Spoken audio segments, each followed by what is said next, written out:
The invitation arrived on a thick, embossed card, a summons, more than a simple invitation, to a family dinner at my son, Ethan's, opulent new house. It was phrased with sickening formality, urging me, Sila's 72, to come and celebrate their recent success and renewed family unity. Ethan, 45, and his wife, Veronica 43, had barely spoken to me in a year, ever since I refused to give them a massive, unsecured loan to start one of Ethan's ill-fated business ventures. Their sudden desire for unity smelled less like reconciliation and more like desperation. I was suspicious, but I almost went. Then, tucked into the envelope, I found a small, folded piece of school notebook paper, taped hastily to the back of the card. It was a crayon drawing of a frowning stick figure, me behind a locked door, and written below, in the shaky handwriting of my 10-year-old granddaughter, Mia were three stark, simple words. Grandpa, don't come. That moment, holding the crayon warning in my hands, was the turning point. My own granddaughter was risking discovery to save me from her own parents. I knew immediately that the dinner wasn't a celebration. It was the final setup, a place where they planned to corner me, coerce me, or worse, medically declare me incompetent to seize my assets.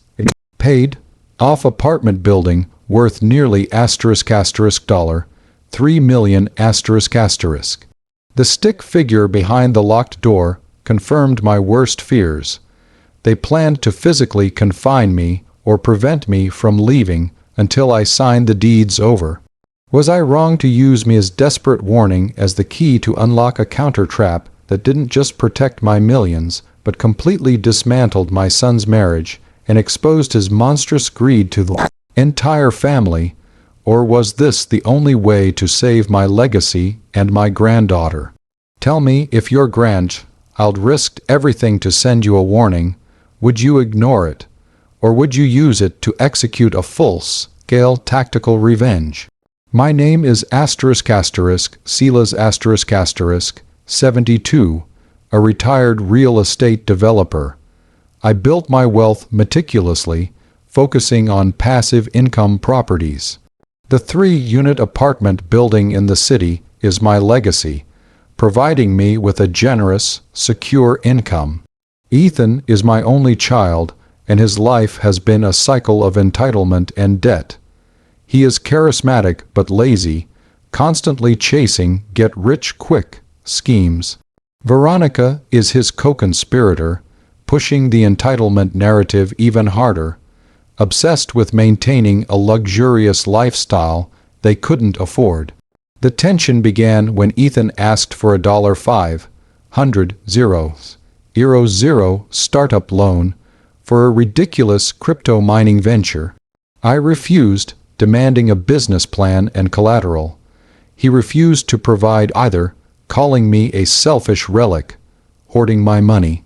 The relationship soured completely. My one true bond in that family was with my granddaughter, Mia. She is a sensitive, intelligent child, often overlooked by her status-obsessed parents. When I was allowed to visit, I always left her small, thoughtful gifts, usually books or art supplies, and we developed a quiet, coded connection. I had taught her simple, secret ways to communicate, just little games we played. The folded paper was her desperate deployment of one of those codes. The invitation for dinner was for a Saturday night, the perfect time for a setup. Mia's drawing was the clincher. I knew their new house, which they had maxed out every credit line to buy, had a small, rarely used study with a heavy bolt on the door. Mia's drawing wasn't just symbolic, it was tactical intelligence. I immediately called my long-time lawyer, Mr. Peterson ***. I didn't tell him about the drawing. I told him I needed to activate the *** betrayal protocol. ***, a contingency plan we had developed after Ethan's last major financial meltdown. The protocol had 3 key steps, all initiated simultaneously. 1. *** trust activation. ***, I transferred the apartment building deed and all my financial assets into an ** irrevocable asset protection trust ***. The trust stipulated that Ethan and Veronica would inherit absolutely nothing if they attempted to prove my incompetence, confined me, or sought financial control while I was alive. Mr. Peterson, as the trustee, had the right to sue them for 7 figures the moment any of those conditions were met. 2. ***, the insurance policy. ***, I took out a small, highly specific ** elder abuse rider ** policy, paid in cash, which covered immediate legal fees and forensic evidence collection in case of attempted confinement or coercion. 3. ***, the go bag and the device. ***, I prepared a small backpack with essential documents, cash, and, most importantly, a small, covert ** GPS tracker / audio recorder ** disguised as a medical alert button, set to broadcast its location and record continuously if held down for 5 seconds. The dinner invitation was for 7:00 p.m. I decided I * would * go, but under my own terms, using their greedy trap as my theater of operations. I arrived at their house precisely at 7:00 p.m., wearing the covert recording device.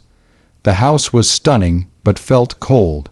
Ethan and Veronica greeted me with forced, plastic smiles. The atmosphere was thick with false charm. The moment the dinner was over, the smiles vanished.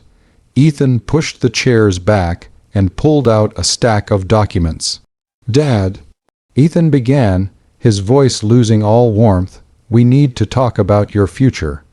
This house is too much work for us, and frankly, you're not safe living alone.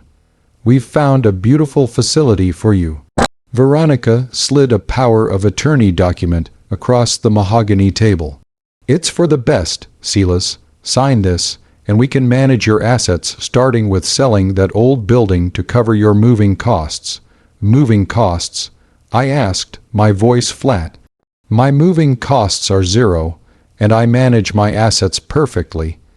Ethan stood up and moved toward the study door, clearly planning the confinement. "We don't think you do, Dad.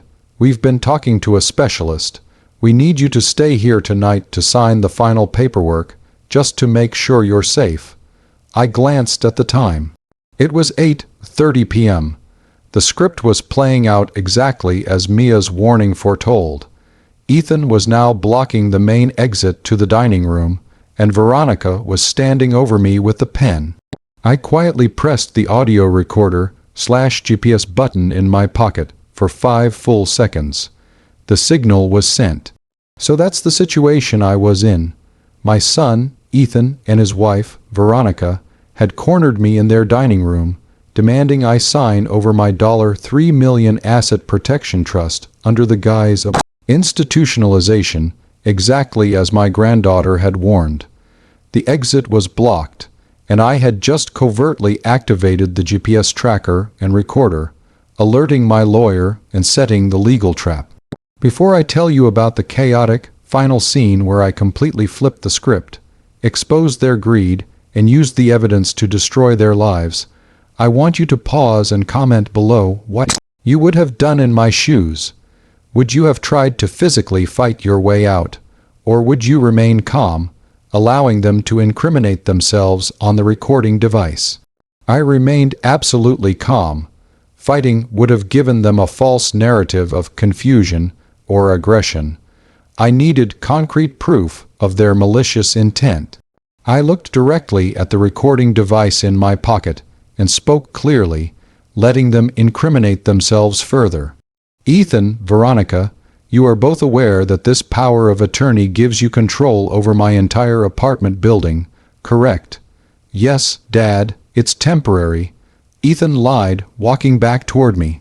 And you realize if I sign this under duress, and you prevent me from leaving, you are committing a felony crime of unlawful confinement and elder abuse, which will trigger the immediate vesting of my assets into an irrevocable trust that disinherits both of you, correct? Ethan froze, his plastic smile finally melting into pure rage. He hadn't expected me to be so coherent or legally prepared. What are you talking about? Trust. You're rambling. No, I'm not rambling. I said, rising slowly. I activated the ** Sila's Asset Protection Trust * 3 days ago. Your attempt to confine me and force this signature has already triggered the final disinheritance clause. You have ruined yourselves. Ethan lunged at me, trying to grab the pen. You smug old fool. You're going to sign this. Just then, the front door burst open, and a sharp, authoritative voice cut through the tension. ** freeze. Police. ** My lawyer, Mr. Peterson, having received the coded GPS location and the recorded audio ping, had immediately called the police, citing a credible threat of elder confinement and fraud. 2 uniformed officers and Mr. Peterson stood in the doorway. Ethan immediately let go of me, turning pale. Veronica gasped, clutching her chest. Silas, are you safe? Mr. Peterson asked. Perfectly safe, Mr. Peterson. I believe they were just about to finalize the evidence for our lawsuit. I pointed at the recording device. The audio of their demands and confinement attempt is secured. The police detained Ethan and Veronica immediately. The evidence was overwhelming. The combination of the active GPS tracker proving confinement, the audio recording of the coercion, the power of attorney form, and Mr. Peterson's immediate filing of the trust documents proved premeditated elder abuse and attempted financial fraud. The consequences were swift and total. 1. ** criminal charges. ** Ethan and Veronica were formally charged with attempted elder abuse and unlawful confinement. 2. ** asset protection. ** The $3 million apartment building was permanently secured by the irrevocable trust, utterly beyond their reach. 3. ** financial ruin. ** Mr. Peterson used the elder abuse rider to immediately file a massive civil suit against Ethan and Veronica for emotional distress, legal fees, and punitive damages. The judgment, over $500,000, was secured by placing immediate liens on their new, over-leveraged house. They lost the lawsuit, the asset. Their marriage, Veronica filed for divorce after the arrest, blaming Ethan, and their home was forced into foreclosure to cover the liens and legal debts. The final, devastating detail came from Mia. She confessed to her mother that she wrote the note after overhearing her parents planning to lock Grandpa in the study until he signs. I immediately established a separate, robust educational trust for Mia, ensuring her future was completely independent of her ruined parents. I kept my building, I kept my independence, and I protected my granddaughter. I lost a son to his own insatiable greed, but I ensured that his monstrous plan became the instrument of his total, irreversible destruction. Like this video, if you believe a child's warning is the truest form of love. Subscribe for more stories where the old man has the best surveillance equipment. Share your final thoughts on the true meaning of family unity in the comments section below. I'll see you all in the next story.